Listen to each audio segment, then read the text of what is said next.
Good afternoon to all. Myself, Dr. Jay Samhan, Assistant Professor, Department of Zoology, Rajaram College, Kolhapur. Today we will discuss about sericulture. What is sericulture, how to it develop and how it gives earning to the farmers, and it is a term related to why it is included in the applied zoology. So today we will learn about the sericulture.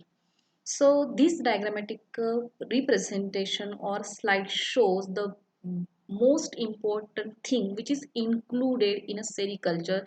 The first step of the sericulture is rearing of silkworm. So this is the diagrammatic presentation which show the larva which is feed on the mulberry leaf, and after that they forms the cocoon, and from the cocoon the adult was emerged, which is called as a silk moth, and the adult is also called as the imago. So we will discuss again later how the development of larva takes place, how the cocoon is formed, and how the adult is emerges. So the next slide which shows the systematic position or the classification of silkworm. So the silkworm, which is belongs to the phylum Arthropoda, class Insecta, subclass Pterygota, division Endopterygota, order Lepidoptera, suborder Diatricia, superfamily Bombicoidea, family Bombicidae, genus Bombix, and the species Mori. So today we will learn related to the Bombyx mori, which is the domestic species which is used for the sericulture purpose or the sericulture industry. What is the meaning of sericulture? Sericulture is the silk producing agro industry. India is the second largest silk producing country in the world after China. Sericulture or silk farming is the rearing of silkworm for the production of silk. Silk is known as queen of textile and biosteel because of its strength. So all over world there are the different types of the silks are observed or found. The most five important types of the silks are mulberry silk, tropical tussar silk, temperate tussar silk, muga silk, iri silk, and the iri silk is also called as the Erundi silk. So this is the different types of the silk which is found in a different host plant, and the distribution is a variable according to the species. So today we will most important species regarding to the sericulture industry is Bombyx mori, which one is the domesticated, and therefore today we will learn about more related to the mulberry silk worm, that is Bombyx mori, which is feed on the Morus alba, and the host plant is the single, that is Morus alba, having a different species, that is Morus indica, Morus serrata, Morus latifolia. So this is the only mulberry plant which is required for the species Bombyx mori. This slide shows diagrammatic presentation or the photographic presentation of adults of different types of silk moth. The first one is the related to the mulberry silk moth, then another is the Tassar silk moth, then Muga silk moth, and Iri silk moth. But belong, belonging to all order Lepidoptera, these moths are related to the sericulture industry, and the most important user for sericulture industry is mulberry silk moth because they are easily rearable in the laboratory condition and also in the after the forming the farm for the sericulture industry. So this is the most important silk moth for the sericulture industry.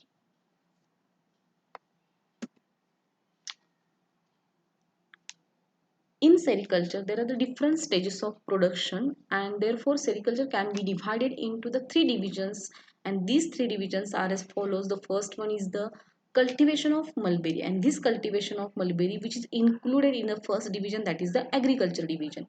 Then next is the rearing of cocoon, which is included in another division which is called as the entomological division, because here is the insect rearing is a takes place, and therefore the term name given is the entomological division. Then reeling of cocoons, that is the technical division, and this is the most important thing in the sericulture industry because the reeling of cocoons is a takes place for the formation of the silk.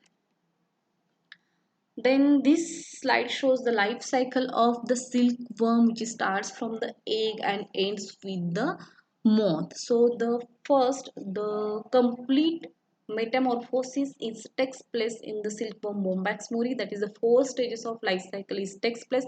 That is the first one is the egg, then larval stages, then pupal stage, or again the last one is the adult one. So the egg laying, which is takes place in nature in on leaf, but in case of laboratory condition it is takes place on the card sheet or the cardboard.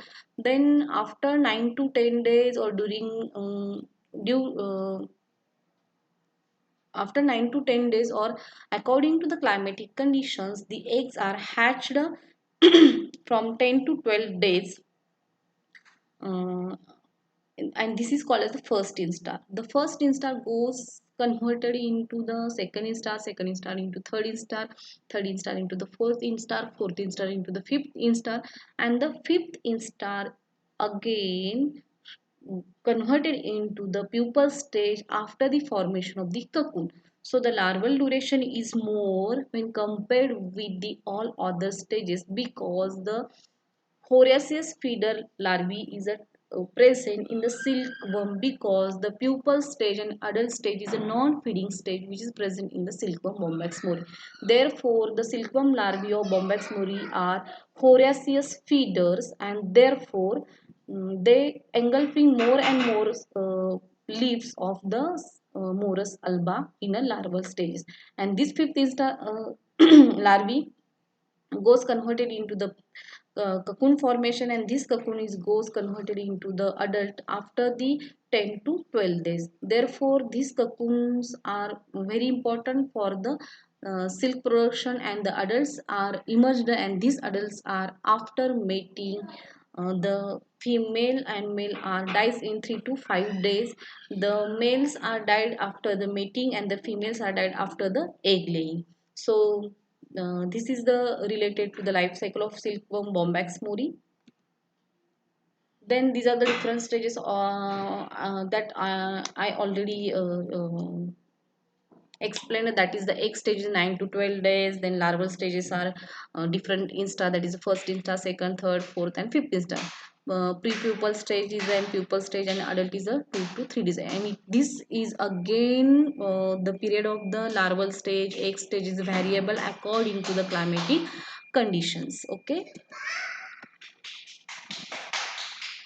Then Bombax muri, the family Bombacidae order Lepidoptera. There are the four stages, that is the complete metamorphosis, that is egg, larva, pupa, and adult. But there are the two types of eggs are observing in this. There are the some are the multi-holtine, some are the biholtine, and depending on these, there are the some are the diposed and some are the non-diposed. The fifth instar larvae show the specific differentiation characters which are present. The larval stages consist of silk glands, the which are greatly developed, four times of the body length, then folded enormously in hindgut. Silk glands, that is the labial gland. Silk gland, that is the homologous to the salivary gland. And this is the diagrammatic presentation which show the how look like the fifth instar larva of silkworm bombax mori. The silkworm larvae is showing different body parts, that is the head, this is the thoracic region, this is the abdominal region.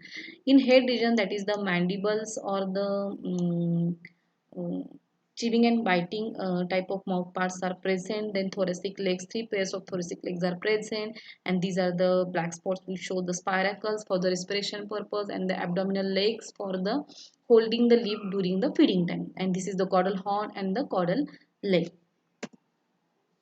The most important thing which is present in the silkworm larvae, that is the salivary gland, which is active salivary gland, which is called as the silk gland. Then the silk secretion, the most important thing in the silkworm larvae, that is Bombyx mori. The silk secretion, it is possible due to the presence of two important proteins, that is the fibroin and the sericin. In silk, there is the 60 to 70% fibroin is present and 20 to 25% sericin is present. And due to these two proteins combined together, and formation of the silk is a possible.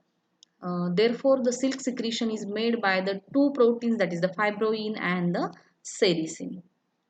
So here we will stop, and